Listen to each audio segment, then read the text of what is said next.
Salut à tous et bienvenue sur la chaîne Techno, c'est la rentrée, bienvenue et l'IFA se déroule en ce moment à Berlin, nous y sommes et nous vous faisons vivre ce grand salon dédié aux nouvelles technologies et on va parler tout de suite de télé, Jérôme.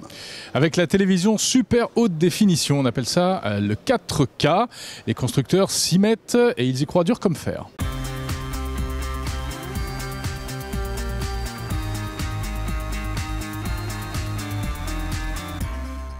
On pensait qu'on avait les plus belles télés du monde oui. Depuis qu'on a acheté tous des téléviseurs haute définition. Toi qui as vendu ta voiture pour t'acheter ton nouvel écran, t'es embêté. C'est vrai.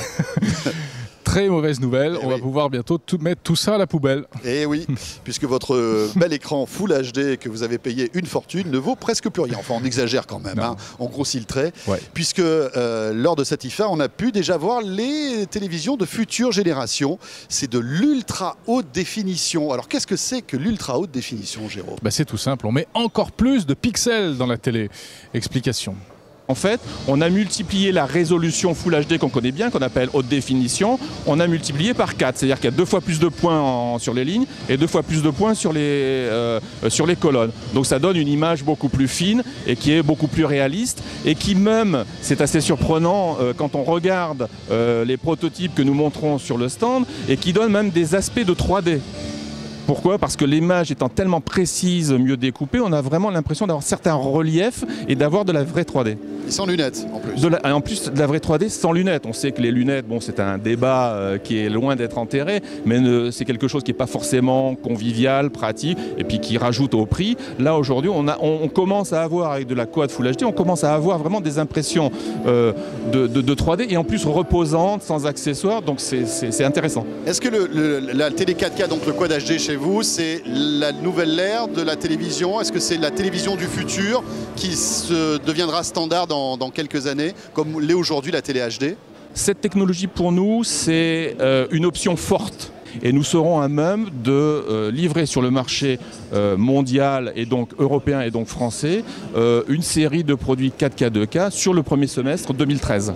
Voilà, quand on voit ces écrans, on a envie de repartir avec un grand écran, super qualité d'image. C'est vraiment grand quand même. Ça va rentrer dans la soute de l'avion, tu crois ? Non, ça ne rentrera pas non plus dans mon appartement d'ailleurs.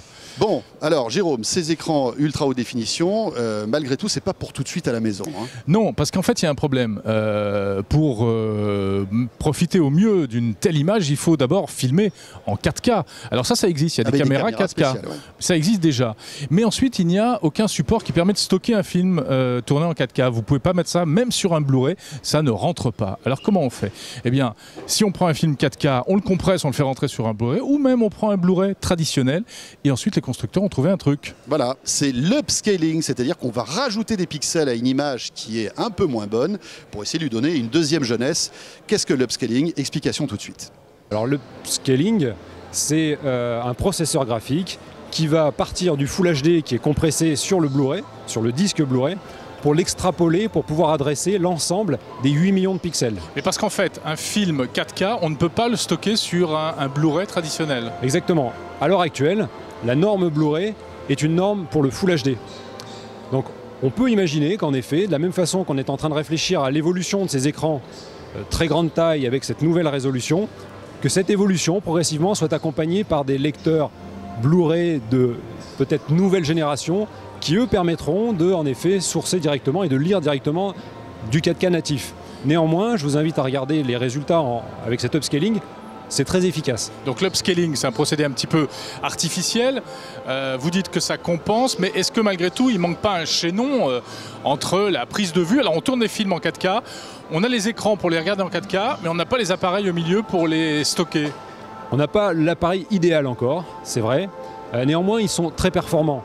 Alors juste un dernier point peut-être sur le contenu quand même.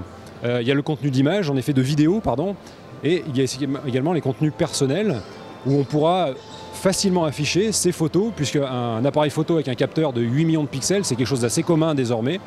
Donc c'est aussi un des intérêts de ce type de produit. Ce n'est pas le principal, bien sûr le principal ça reste la vidéo, mais il faut penser également la possibilité d'enfin voir ces photos au format grandeur réelle. Voilà, l'upscaling qui peut transformer vos Blu-ray en film 4K. Oui, mais ça reste un pis-aller malheureusement. Hein. Ouais.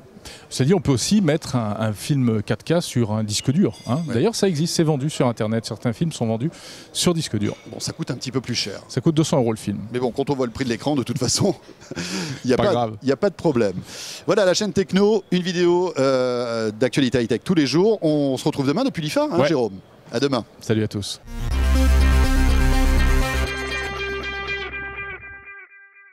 4000 pixels, explication. Très bien. C'est pas 4000. C'est 4 millions. Non,